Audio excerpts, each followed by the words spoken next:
নমস্কাৰ সুপ্ৰভাত morning live অনুষ্ঠানৰ এটি বিশেষ শিতান জ্যোতিষশাস্ত্ৰৰ শিতান্তিৰ মাজলৈ মই অনিন্দিতা হৈকে সকলোকে স্বাগতম জনাইছো। প্ৰতিদিনৰ দৰে আজি আমাৰ সৈতে উপস্থিত আছে জ্যোতিষশাস্ত্ৰবিদ কিৰয়ং ডাঙৰীয়া। তেওঁ জনাব আজিৰ দিনটোৰ ৰাশিফল আৰু লগতে জনাব কি ৰং পৰিধানে আজি আপোনাৰ দিনটো শুভ কৰি তুলিব। দাদা আপোনাক স্বাগতম জনাইছো আমাৰ অনুষ্ঠানৰ মাজলৈ। ধন্যবাদ। নমস্কাৰ। অনুষ্ঠানৰ আৰম্ভণি আজিও গ্ৰহগতি আৰু যাত্ৰা সন্দৰ্ভতে কৰিব বিচাৰিছো। আজিৰ গ্ৰহগতিসমূহ এনেধৰণৰ বহি আছে। আজি চন্দ্ৰ আৰু শনি মীন ৰাশিত বহি আছে। আজিৰ দিনটোত ৰাহু কুম্ভ ৰাশিত, আজি কেতু আৰু মঙ্গল সিংহ ৰাশিত বহি আছে। লগ্ন হ'ল কৰ্কট লগ্ন।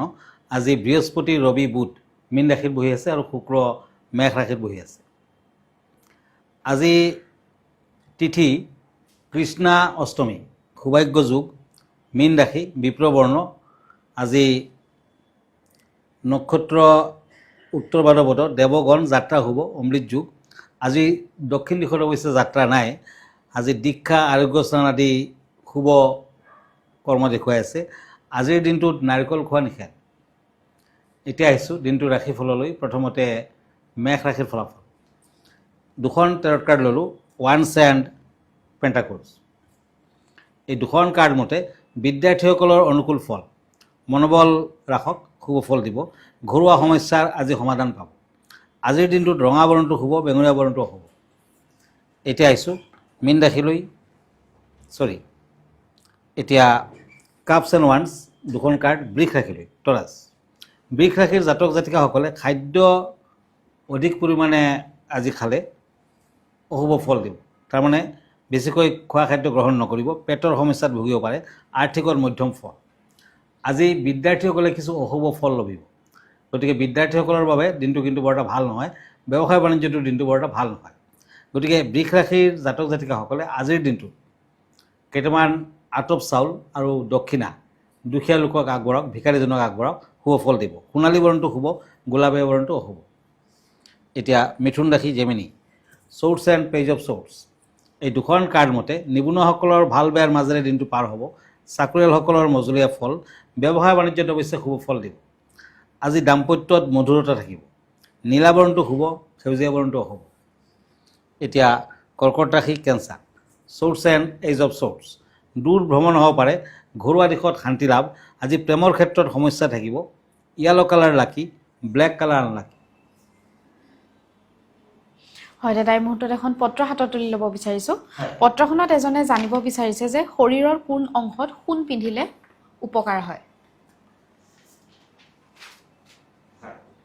ডিঙিত সোণ পিন্ধিলে বৈবাহিক সম্পৰ্ক ভাল হয়। অনামিকাত সোণ পিন্ধিলে সন্তান লাভৰ ক্ষেত্ৰত শুভ ফল পোৱা যায়।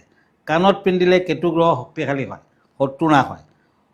সোণৰ ৰঙৰ ধোৱা পানী যদি খায় তেতিয়া শৰীৰত কোনো দাগ নাথাকে। সোণৰ বস্তু ঘৰত থাকিলে সা সম্পদ আহে, তাৰমানে সা সম্পদ বৃদ্ধি পায়। হয় দাদা, আমি পৰৱৰ্তী ৰাশিফলৰ মাজলৈ আগবাঢ়োঁ। হয়, শ্বৰ্টছ এণ্ড ওৱান্স এই দুখন কাৰ্ড হ'ল সিংহ ৰাশিসকলৰ বাবে। কৰ্মৰ ক্ষেত্ৰত আজি কিছু সমস্যা দেখা যায়, যদিও সহকৰ্মীৰ পৰা সহায় সহানুভূতি লাভ। বেপাৰত উন্নতি হ'ব। বেপাৰ বাণিজ্যত যদি আপুনি আগবাঢ়িছে উন্নতি হ'ব। বিশেষকৈ খোৱা খাদ্যৰ যদি ব্যৱসায় কৰিছে আজি ভাল ফল পাব। বিদ্যাৰ্থীসকলে শুভ ফল আশা কৰিব পাৰে।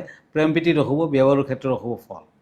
আজি মেৰুণ কালাৰ লাকি, নীলা বৰণটো আনলাকি। এতিয়া আহিছোঁ কন্যা ৰাশিলৈ।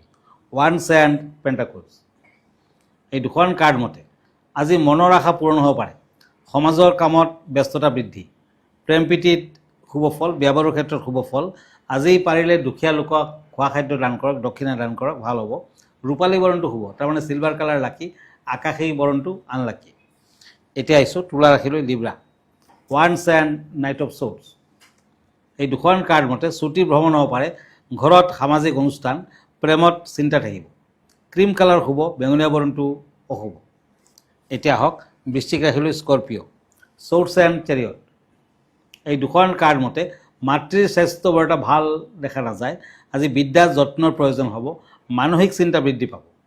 আজিৰ দিনটোত বৃশ্চিক ৰাশিৰ জাতক জাতিকাসকলে গাই গৰুক মিঠা ৰুটি খাবলৈ দিয়ক, শুভ ফল পাব। সেউজীয়া কালাৰ লাকি কালাৰ, অৰেঞ্জ কালাৰ আনলাকি। হয় দাদা, পৰৱৰ্তী 4 ৰাশিফললৈ যোৱাৰ পূৰ্বে জানিব বিচাৰিম আজি বিষয় কেনেধৰণৰ আছে আমাৰ দৰ্শকসকলৰ বাবে।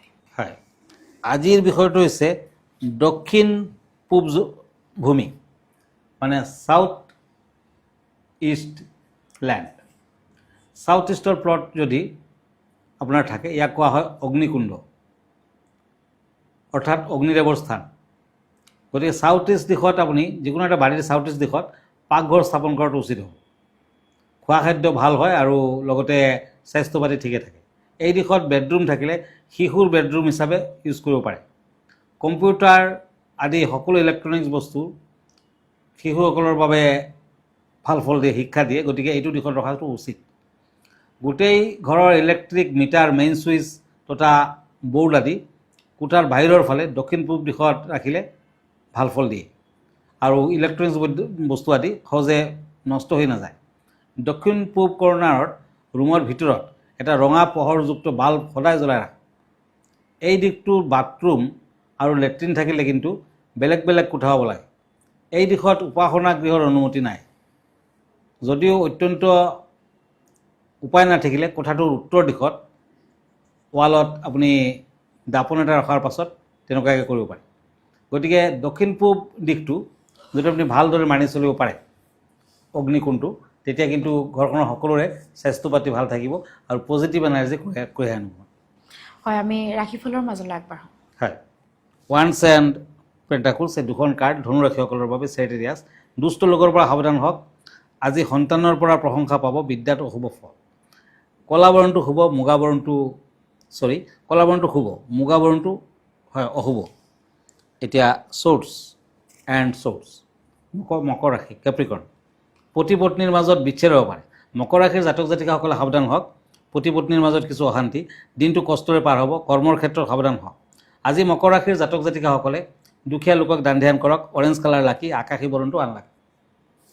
এতিয়া কুম্ভ ৰাশি, একৰিয়াছ, ওৱান্স এণ্ড পেণ্টাকুলছ।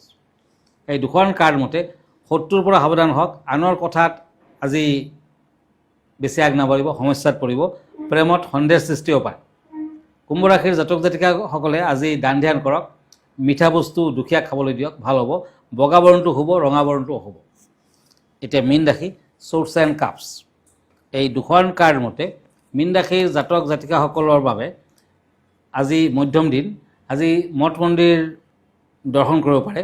আজিৰ দিনটো বেপাৰ বাণিজ্যত লাভৱান হ'ব। পিতৃৰ শুভ। আজি ৰূপালী বৰণটো আপুনি ইউজ কৰিব পাৰে, শুভ কালাৰ। গোলাপীয়া বৰণটো অশুভ। হয় দাদা, ধন্যবাদ জ্ঞাপন কৰিছোঁ। যিহেতু আমি অনুষ্ঠানটি শেষ কৰিব লাগিব, অনুষ্ঠানটি শেষ কৰাৰ পূৰ্বে দৰ্শকসকলক আপোনাৰ ঠিকনাটো এবাৰ জনাই দিব। হয়, আপুনি যদি মোৰ ফেচবুক পেজ চাৰ্চ কৰে তেতিয়া কিৰো য়াং ৰত্ন কুবেৰ বুলি চাৰ্চ কৰিব পাৰে। মই ইনষ্টাগ্ৰামত আছোঁ, মই ইউটিউবতো আছোঁ। ইয়াৰ বাহিৰেও এভৰি ছানডে ৰাতি 10টামান বজাত মোক প্ৰাগ নিউজত লাইভ প্ৰগ্ৰামত পাব। আৰু আমাৰ ঠিকনা এষ্ট্ৰলজাৰ কিৰো য়াং, Ratna Kuber gems and jewellery, Manipuri Basti, Guwahati 7। Phone নম্বৰটো হ'ল 9085949309। আন এটা নম্বৰ হ'ল 8822911171। আমাৰ ইমেইল এড্ৰেছটো হ'ল kiroyangastrologer@kiroyang.com। ধন্যবাদ, নমস্কাৰ। আৰু ইয়াৰ লগে লগে মই নিন্দিতা শইকীয়া জ্যোতিষশাস্ত্ৰৰ শিতান্তিৰ পৰা বিদায় লৈছোঁ। ধন্যবাদ।